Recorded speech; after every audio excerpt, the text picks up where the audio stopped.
Hello everyone. Welcome to VC course. Hope all of you stay safe, tetap semangat ya supaya kita bisa berdiskusi dengan baik hari ini.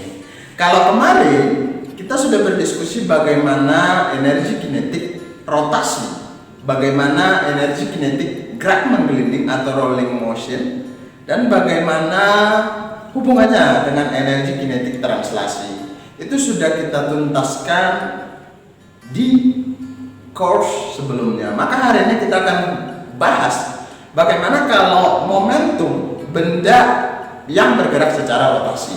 Karena kalau momentum benda yang bergerak secara translasi atau bergerak secara linear kemarin sudah kita bahas di chapter sebelumnya, yakni di momentum linear dan impuls. Maka hari ini kita mau melihat bagaimana sih momentum benda kalau bergerak secara rotasi. Maka sering disebut dengan momentum angular. Jadi topik atau materi diskusi kita hari ini adalah momentum angular atau momentum sudut. Nah, untuk yang pertama, Bapak mau tampilkan tabel berikut ini. Tabel berikut ini adalah menjelaskan bagaimana translasi atau linear saling berhubungan dengan yang namanya rotasi. Dimana kalau misalkan perpindahan di translasi S dan di rotasi theta tetap ada hubungan bahwa S sama dengan theta dikali R. Sementara kalau di linear itu massa ya. Kalau di rotasi massa inersia linearnya. Kemudian kalau di rotasi kita sebut dengan inersia rotasi. Kemudian berkaitan dengan kecepatan atau kelajuan. Kalau di kelajuan linear kita simbolkan V ya. Tentu ada hubungannya dengan kelajuan rotasi atau rotational speednya. Dimana kalau di rotasi jadi kita simbolkan dengan omega, dan ada hubungan V dengan omega ya, dimana V sama dengan omega dikali R. Itu kemarin udah kita bahas di kinematika rotasi. Jadi selanjutnya energi kinetik, sebelum ke energi kinetik, gaya sebenarnya. Gaya di translasi biasanya kita simbolkan dengan F. Sementara kalau di rotasi dia akan berubah menjadi torsi, gaya yang menyebabkan benda berputar. Tapi tetap ada hubungan torsi dengan gaya, di mana torsi itu adalah gaya dikali dengan lengan gayanya, lengan gaya yang bekerja, atau jarak antara garis kerja gaya dengan poros atau sumber rotasinya. Kemudian energi kinetik juga saling berhubungan, di mana energi kinetik translasi adalah setengah mv kuadrat, dirotasi menjadi setengah I omega kuadrat. Jadi saling berhubungan ya. Maka kita lihat di momentumnya. Kalau momentum linear kita sudah bahas di chapter sebelumnya. Momentum linear itu adalah inertia in motion atau mass in motion, di mana massa yang bergerak ya pasti memiliki momentum. Itu kemarin konsepnya. Kemudian kita rumuskan bahwasanya V akan sama dengan M dikali V, atau besar momentum akan sama dengan M dikali V.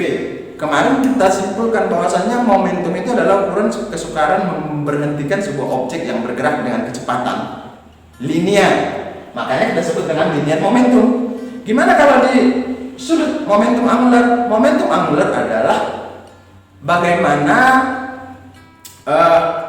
inersia rotasi bergerak dengan kecepatan sudut atau bergerak dengan kelajuan sudut. Jadi ukuran kesukaran memberhentikan massa yang bergerak secara rotasi itu kita sebut dengan momentum sudut. Jadi aplikasinya sangat banyak dalam kehidupan sehari-hari ya. Aplikasi momentum sudut ini sebenarnya sangat banyak dalam kehidupan sehari-hari. Maka Bapak tuliskan karena analoginya massa di linear akan beranalogi dengan inersia atau berhubungan dengan inersia rotasi. Kemudian kelajuan di linear akan berhubungan dengan kelajuan sudut ya kalau di rotasi. Maka kita tuliskan momentum angular atau momentum sudutnya atau momentum ketika objek bergerak secara rotasi itu akan sama dengan I dikali omega, artinya inersia dikali kelajuan sudutnya. Jadi Bapak ulang sekali lagi, linear momentum itu dipengaruhi oleh dua hal. Kemarin udah kita clearkan di chapter sebelumnya. Bahwasanya linear momentum bergantung kepada massa dan V. Artinya perubahan massa dan perubahan kecepatan sangat sensitif mempengaruhi nilai momentumnya. Dan karena massa di translasi itu sebenarnya berhubungan dengan inersia rotasi di gerak rotasi, kemudian V linear ditranslasi itu berhubungan dengan kelajuan sudut di rotasi, maka bisa kita tuliskan yang di linear V sama dengan M dikali V, maka yang di rotasi momentumnya akan menjadi I dikali omega. Jadi clear hubungan ini.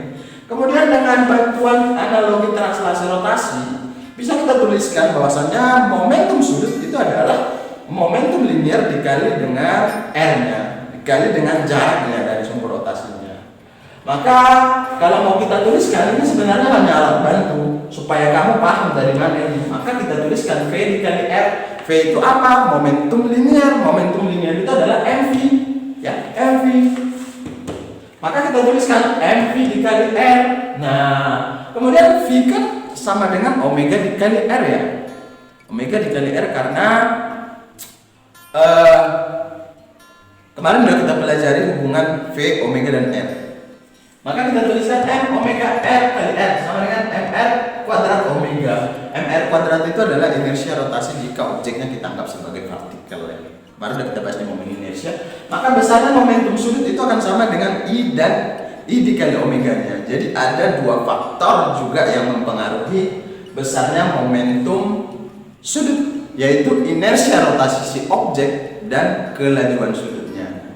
Jadi ada dua variabel yang bisa dimanipulasi untuk menghasilkan momentum sudut, atau ada dua variabel yaitu inersia rotasi dan kelajuan sudutnya.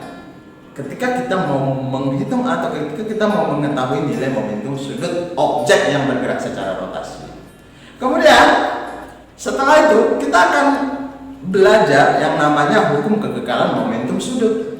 Kita akan diskusikan mengenai kekekalan pada momentum sudut. Karena kemarin ketika kita berdiskusi momentum linear, kita juga sudah diskusikan ya, ternyata momentum linear itu kekal selagi gaya yang bekerja sama dengan nol atau resultan tidak ada resultan gaya luar yang bekerja. Maka perubahan momentum linear terhadap waktunya akan sama dengan nol karena gaya sama dengan nol. Gaya itu kan adalah berubahnya perubahan momentum terhadap selang waktu juga. Kemudian momentum mula-mula ya pasti tetap sama dengan momentum akhirnya.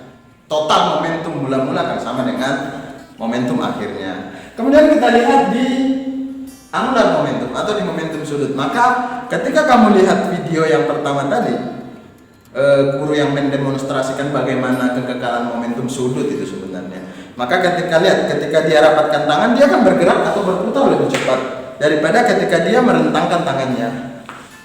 Ini menunjukkan bahwasannya momentum itu kekal. Artinya ketika dia mendekatkan tangannya ke katakan badannya, maka dia sebenarnya sedang memperkecil inersianya. Tahu ya kenapa? Karena ya inersia rotasi dipengaruhi oleh jarak pusat massa terdistribusi. Ya, jadi semakin kita dekatkan ke badan, maka inersia rotasi kita akan semakin kecil sehingga kecepatan sudutnya akan semakin besar. Nah, ketika dia rapatkan, maka dia akan berputar lebih cepat, direntangkan lagi akan lebih lambat. Ini menunjukkan hukum kekekalan momentum. Kemudian kalau kamu menonton ice skating ya, pemain ice skating atau katakanlah penari balet. Ketika misalkan pertama dia bergerak dengan kecepatan omega 1, kemudian dia rapatkan tangannya ke badannya, pasti akan bergerak lebih cepat sebenarnya. Pasti akan bergerak lebih cepat.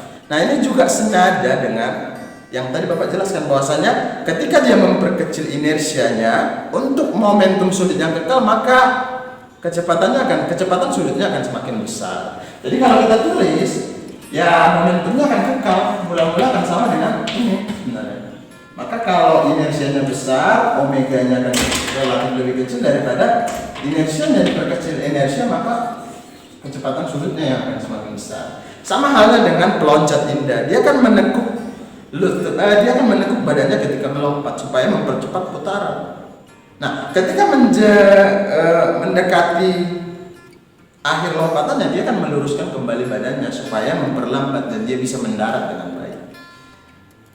Nah, maka selanjutnya kalau untuk persamaan matematisnya itu tadi aplikasinya. Jadi aplikasi dari momentum sudut ini sebenarnya dominan di katakan ya di olahraga ya. Bagaimana misalkan ice skating dan menari balet dan lompat indah dan sebagainya.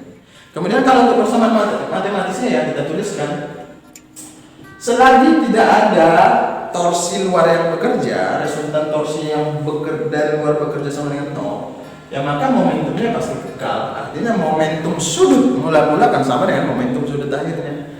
Nah, maka perubahan momentumnya terhadap waktu selang waktu tertentu akan sama dengan nol. Ya, karena resultan atau no external torsi ya, tidak ada torsi eksternal yang bekerja, maka momentum sudutnya akan kekal. Itu Bapak Risa untuk pengantar momentum sudut dan kekekalan momentum sudut. Selanjutnya kita akan berlatih beberapa contoh soal. Tetap semangat.